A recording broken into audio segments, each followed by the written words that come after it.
மதிப்பிற்குரிய விருந்தினர் அவர்களுக்கும், கல்லூரி நிர்வாகிகளுக்கும், ஆசிரியர் பெருந்தகைகளுக்கும் மற்றும் மாணவி செல்வங்கள் அனைவருக்கும் அஸ்ஸலாமு அலைக்கும் வரஹ்மத்துல்லாஹி வபரகாத்துஹு.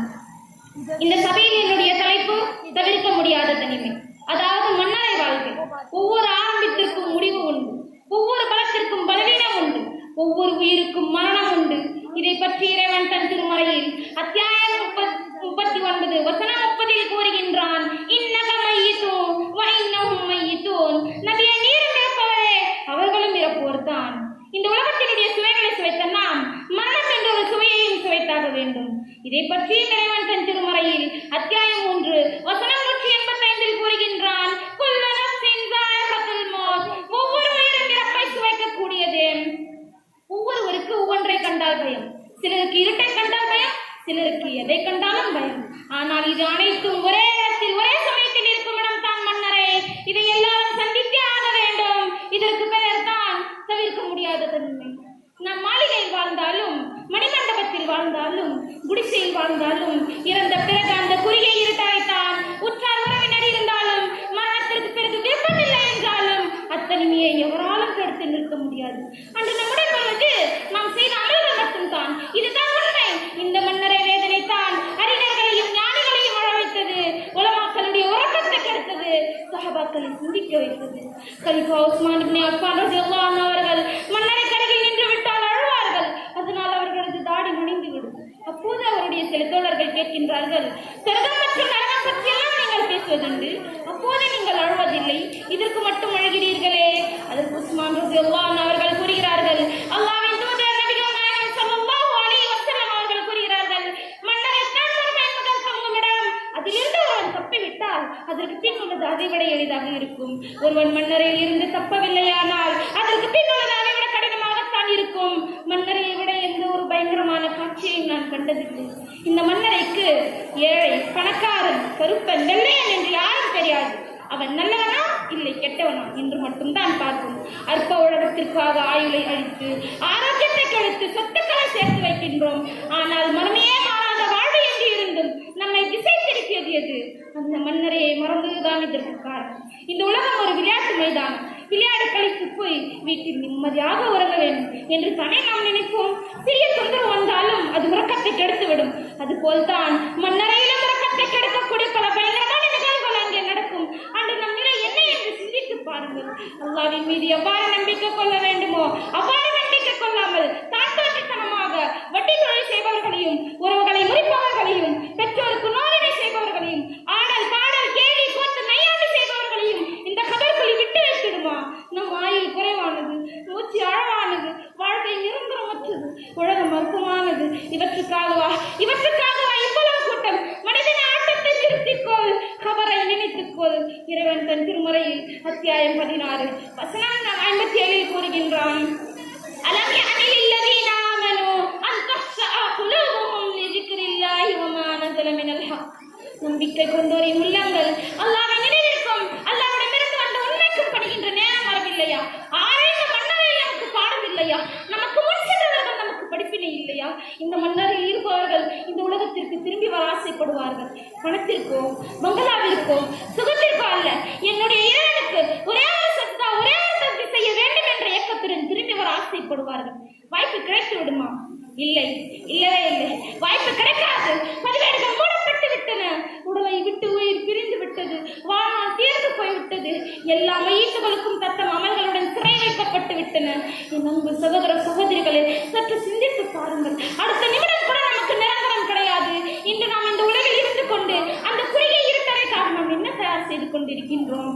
இவ்வாறாக நாம் நல்ல அமல்களை செய்து மன்னரையில் கேட்கப்படும் அனைத்து கேள்விகளுக்கும் மிக எளிதாக பதில் சொல்ல அல்லாஹ் நம் அனைவருக்கும் அருள் புரிவானாக. ஆமீன். அல்லாஹும்ம இன்னா நஊது பிக மின் அஸாபில் கப்ரி வ ஆகிரு தஅவானா அல்ஹம்துலில்லாஹி ரப்பில் ஆலமீன். வஸ்ஸலாமு அலைக்கும் வரஹ்மத்துல்லாஹி வபரகாத்துஹு.